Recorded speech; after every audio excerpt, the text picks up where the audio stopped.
How much should you tip your cruise room steward? Imagine coming back to your cabin after a day of exploring or relaxing and finding everything perfectly tidy, your bed made, and your supplies replenished. That's the work of your cruise room steward. Tipping them is part of the usual customs on most cruise lines. But how much should you actually give? Let's break it down. Most cruise lines suggest a daily tip of about $5.50 to $6.50 per person. This amount is often included in the automatic gratuity added to your bill. However, many guests choose to leave extra cash at the end of the cruise if they feel the service was outstanding. For a 7-night cruise, this means you would tip your steward between $38.50 and $45.50 per person.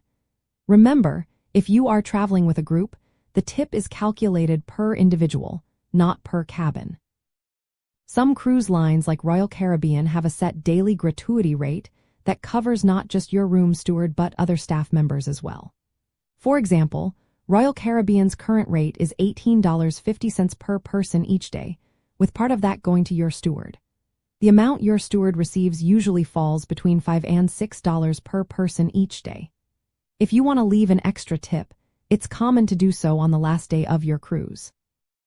You can place cash in an envelope with a thank you note, either in your cabin or directly to your steward if you see them.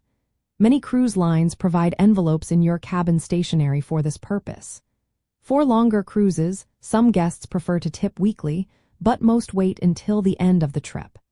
If you are staying in a suite, the recommended tip might be higher, especially if you have a personal butler. In summary, plan to tip your cruise room steward around $5.50 to $6.50 per person each day. This can be part of the automatic gratuity or a separate cash tip. Adjust the amount if you feel the service was exceptional or if you are in a higher category cabin. Remember, tipping is a way to show appreciation for the hard work your steward does to make your cruise enjoyable.